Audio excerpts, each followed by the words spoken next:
Sejumlah informasi dari berbagai daerah di Provinsi Banten kami sajikan dalam Berita Banten yang dipersembahkan oleh PRSSNI Banten dan disiarkan serentak oleh seluruh radio anggota di 8 kabupaten kota di Provinsi Banten.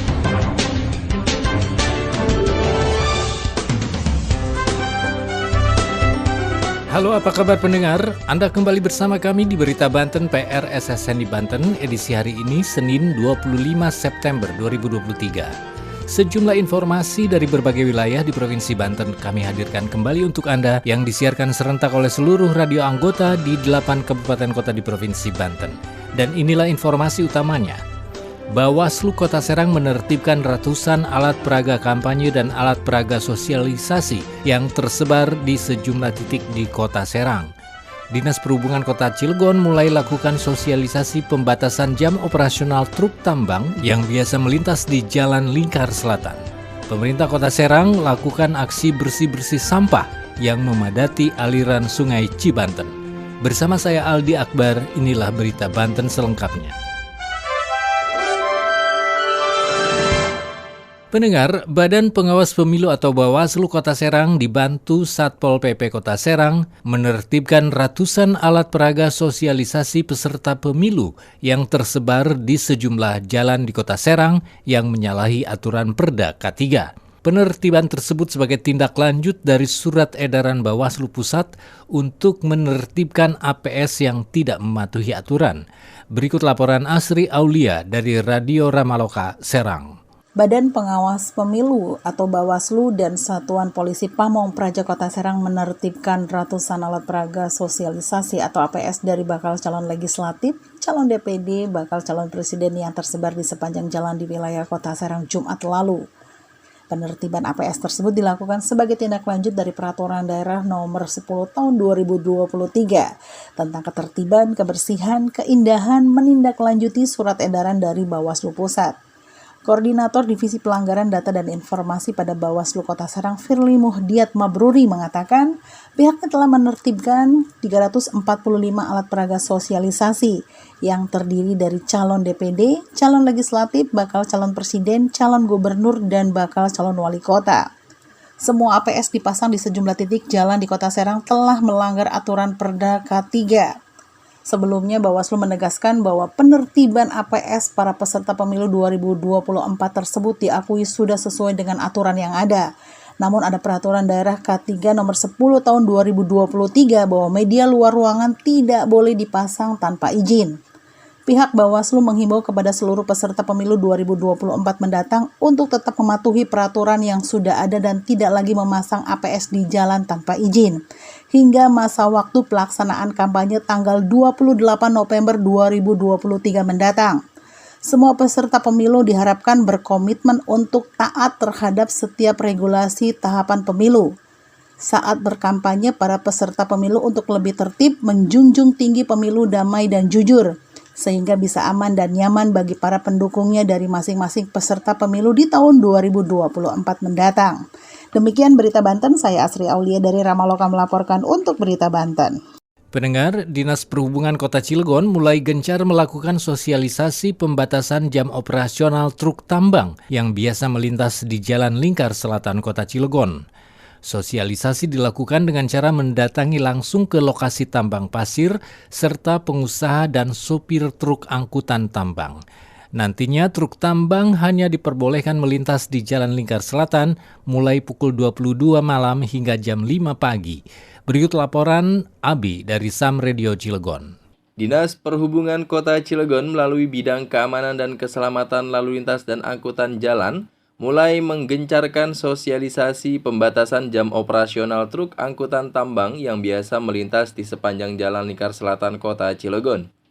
Sosialisasi dilakukan petugas dengan cara menyisir atau mendatangi setiap lokasi tambang pasir serta pengelola angkutan maupun sopir kendaraan. Hal ini dilakukan untuk mengimplementasikan surat edaran Wali Kota Cilegon terkait pembatasan jam operasional bagi kendaraan angkutan tambang. Kabid Kamsel LLAJ pada Dinas Perhubungan Kota Cilegon, Denny Yuliandi, menyampaikan truk atau kendaraan tambang hanya diperbolehkan melintas di Jalan Lingkar Selatan pada pukul 22 sampai 05 waktu Indonesia Barat. Selain itu, kondisi barang yang dibawa harus dalam kondisi kering serta wajib menutup maupun mengikat muatan dengan alat penutup yang kuat. Denny menjelaskan apabila sosialisasi itu sudah tersampaikan, maka Dinas Perhubungan Kota Cilegon akan menggelar rapat bersama lintas sektor untuk menentukan mekanisme pengawasan. Sejauh ini, dalam proses sosialisasi, para pelaku usaha pertambangan baik dari pengelola tambang pasir, pengelola angkutan maupun sopir truk merespon positif terkait sosialisasi tersebut. Di tempat yang sama, Kasih Pengawasan Pengemudi dan Pengujian Kendaraan Bermotor atau LLAJ di Sub Kota Cilegon, Fatur Sadli menyampaikan pihaknya akan menempatkan anggotanya untuk menjaga Jalan Lingkar Selatan baik dari kedua ruas jalan maupun akses masuk ke galian tambang pasir.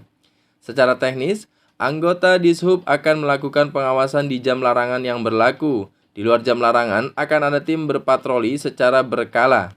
Demikian saya Abi dari Sam Radio Cilegon melaporkan untuk Berita Banten. Berita Banten. Anda masih bersama kami di Berita Banten PR SSNI Banten. Pendengar, pemerintah Kota Serang bersama Kodim 0602 dan BPBD Kota Serang serta dibantu ratusan masyarakat melakukan aksi bersih-bersih sampah yang memadati aliran Sungai Cibanten. Aksi tersebut dilakukan berawal dari adanya keluhan dari masyarakat tentang sampah yang menumpuk di aliran Sungai Cibanten, terutama di bawah jembatan Kidemang. Berikut laporan Reni Susan dari Radio Mega Suara Serang. Pemerintah Kota Serang melakukan aksi membersihkan tumpukan sampah yang memadati aliran Sungai Cibanten, tepatnya di bawah jembatan Kidemang, Kelurahan Unyur, Kota Serang pada Sabtu 23 September 2023.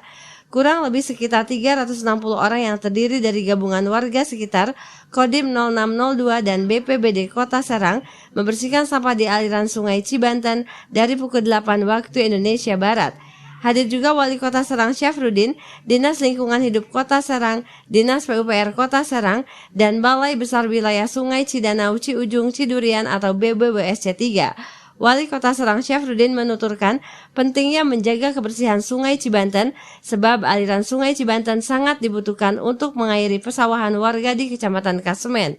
Kepala Dinas Lingkungan Hidup Kota Serang Farah Rici mengaku menerima aduan warga terkait kondisi sampah di Sungai Cibanten, sampah rumah tangga menumpuk di bawah jembatan Kidemang. Aduan warga tersebut tidak langsung direspon oleh BBWSC 3 selaku pihak berwenang. Akhirnya DLH Kota Serang memutuskan terlibat dalam pembersihan aliran sungai tersebut. Sebanyak 4 truk dikerahkan untuk mengangkut sampah di sungai tersebut. Diperkirakan total sampah yang diangkut mencapai 12-15 kubik sampah yang kemudian dibuang ke TPA Cilowong. Demikian dari Mega Suara Serang, Reni Susan melaporkan untuk Berita Banten. Demikian sejumlah informasi yang telah kami sajikan untuk Berita Banten kali ini. Saya Aldi Akbar, sampai jumpa. Terima kasih Anda telah mendengarkan Berita Banten yang dipersembahkan oleh PRSSNI Banten.